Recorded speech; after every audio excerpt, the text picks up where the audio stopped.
Jake Vetter is back in Michigan with a lot of new Team USA Olympic gear and a little bit of jet lag. It's crazy. It is.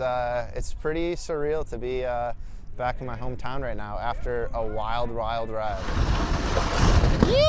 Vetter is fresh off his 6th place finish in snowboard cross at the Olympics. A wild ride from an alternate to the top U.S. men's finisher. I was one mistake away from putting myself on the podium and really shocking the world. And so I'm looking forward to the next 4 years. Back at Mount Brighton today, he's here for the MHSAA State Snowboard Cross Finals. It didn't take long for word to spread. A border cross Olympian was on the mountain. Yeah, go get it.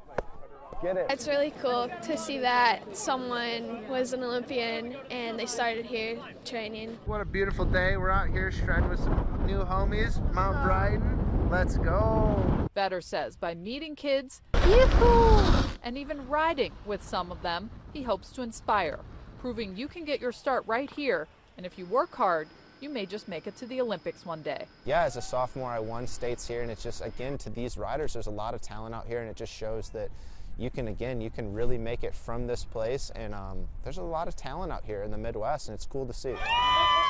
It's crazy to see him on such long races and think that he was racing here one day like we were. 1, 2, 3. At Mount Brighton, Jamie Edmonds. Word. Yeah. Local 4.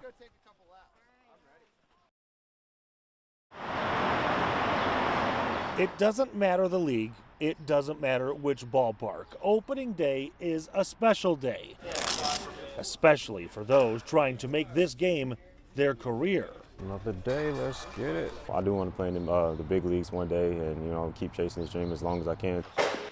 John Hodo is a Chicago native. He's been playing ball since he was 8 years old. And since 8 years old, he has dreamed of going pro. Man, any team, honestly, it'd be super dope to play in Wrigley. Now, chasing his major league dreams has brought him to Jimmy John's Field. But being away from home without the big league money makes paying for life, food, housing, etc., a little challenging. They got good pancakes there. Good. That's where the Natushko family comes in. They are a host family for the league, hosting players in their own homes for free. But right off the bat, Dad, Steve, said no. Well, I got outvoted, and now it's great. I don't know why I said no. Because John's like a son. It goes deeper than baseball as well, just stuff that we do personally, with just going to the movies or going out to eat or watching games and just having a good time they're fun. They all admit inviting a stranger into their home was a little, strange at the beginning, but just at the beginning. Now? He's our brother, and he's a good role model for all of us, I think, because he's so passionate about what he does. Did you play on his drum set the other day? I did. I played his drums yesterday. He did. You have someone to look up to because you know that they, are good at something. There is no compensation for the families to do this. They do get game tickets, merchandise, and lots of other perks, but they say it's not about the money. John actually was the guy who hit the championship hit last year.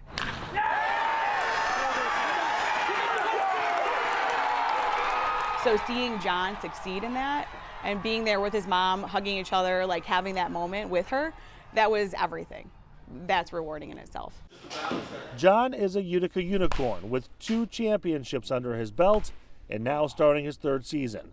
The Natushkos are happy to have him back because when the off season comes, who cries when they leave? All of you? Yeah. Yes. You guys, you're pointing at Dad? I don't. Yes, you do, Dad. Yeah, you do. Don't even lie. They embrace me as their family. And, it's just a beautiful thing, just welcome me with open arms and just being a part of their family, and now they're going to be family forever.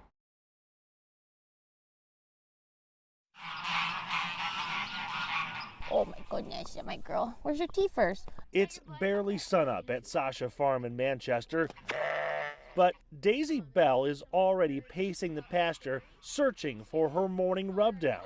He's a good boy. Such a good boy. Bima the ox seems to want a hug. Hi, my June. What you doing, mamas? And June will belly flop for a good belly rub. Very, very cool, intelligent creatures. And Gertie here snores a lot. It's all part of the morning routine for Shara Jones and Monty Jackson, and it's just like a famous Boston bar. Norman. Everyone knows their names. This is Walker and Angel, and they came from a neglect case. Their names, though, are tied to a story they'd rather forget. We rescue abused and neglected animals. They were rescued and found their forever homes here at Sasha Farm. It stands for Sanctuary and Safe Haven for Animals. Monty and his wife Dorothy have been doing this since 1982. But the pandemic has taken a toll. First, on the volunteers. They need about 60 to run this farm, but with fears of COVID, we told all the volunteers to stay home. I didn't want to be responsible for anybody getting COVID. That was the beginning of the pandemic. Now they're having a hard time getting volunteers back. Using the term loosely, letting them go, we were like, hey, we're going to put you on hold for a while, but people's lives move on. First, it was the volunteers. Then it was the woman who built all of this. For me, pretty hard. But, time heals all wounds, I guess. Dorothy, Monty's partner in life and on the farm, died in the middle of the pandemic. It wasn't COVID. It was an infection she could not fight off. She was an amazing woman, and she started this, and everybody has said, if it wasn't for her and Monty, we wouldn't have this amazing place that, this is everybody's sanctuary where they go. Not only the animals, but the humans alike. Of course, Dorothy's passing is one thing.